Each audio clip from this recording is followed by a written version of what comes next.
It begins quietly, almost imperceptibly, a subtle thinning at the edges of our attention, a whispering doubt we put aside because the screens keep scrolling and the notifications never stop. We've called it convenience, connection, entertainment.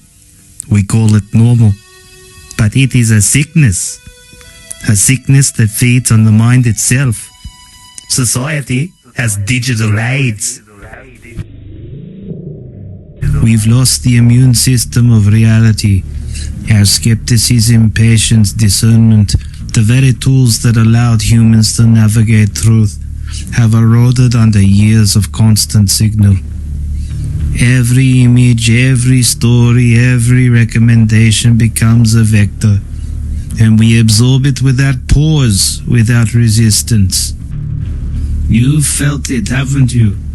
That moment when a memory you trusted begins to wobble, when a face on a screen seems familiar but not quite, when the news shifts so subtly and the voices overlap, and you start to wonder if you ever saw anything clearly at all. We are being gaslit on a scale the mind can scarcely comprehend, and we don't know it. Or worse, we've become to accept it as inevitable. The danger lies not in deception alone, but in not knowing what is real anymore. Our senses, the bridge between ourselves and the world, are under siege. And now, the next stage is arriving faster than most of us realize. Within the next year, AI-generated content will become indistinguishable from reality.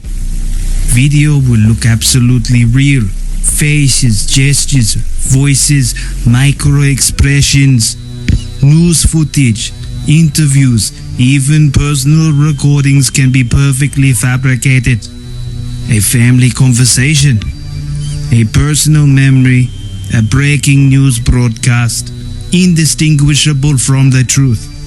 And we will not be able to tell the difference. Every experience, every record, every proof will become suspect. You have seen it creeping already. Synthetic voices that mimic your friends. Perfect faces you can't recognize as AI.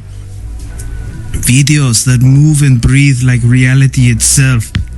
Soon, even live streams will be falsifiable.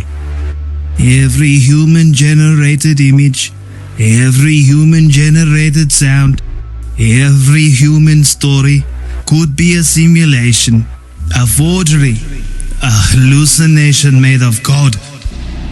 And the psychological effect will be devastating. Some will deny everything, retreating from the world entirely. Some will obsessively fact-check, trying to build islands of certainty that no longer exist. Many will spiral into confusion, paranoia, or apathy. Sanity depends on our shared perception. When perception itself can be forged, sanity dissolves. When everything looks true, truth becomes impossible to prove. This is the stage that comes before the fever. The fever has a name. We call it the Great Insanity. It's already taking hold. It will not announce itself with fanfare or fire. It spreads in plain sight in the mundane rhythms of daily life. People convinced of their own certainty, yet surrounded by lies. Truth dissolving into illusion until the very concept of truth becomes suspect. You have seen it. We all have.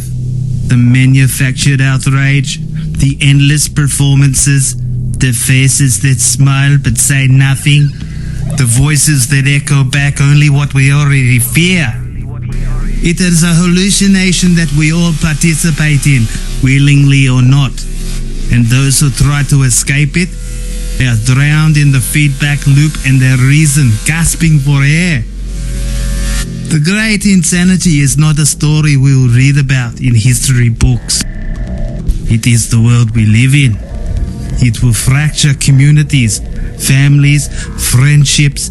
It will turn neighbors into strangers and strangers into enemies. And still we scroll. Some will shut themselves away entirely. Others will seek refuge in illusion, crafting private realities tailored to comfort and confirmation. And some will descend into panic, unable to reconcile the chaos of perception with the necessity of action. We are all watching it happen, and we can feel it in the marrow of our bones. But it is not helpless. There are ways to resist this madness. Not through technology, not through screens, not through filters, but through the deliberate act of reclaiming reality. Spend time with the people you actually love. Feel their warmth, hear their voices, trace the subtleties that a pixelated screen can never carry. Sit outside. Let the wind remind you that the whole world exists beyond glass and code. Do some paint, sculpt, touch some clay with your fingers. Make something that leaves residue on your hands and in your mind.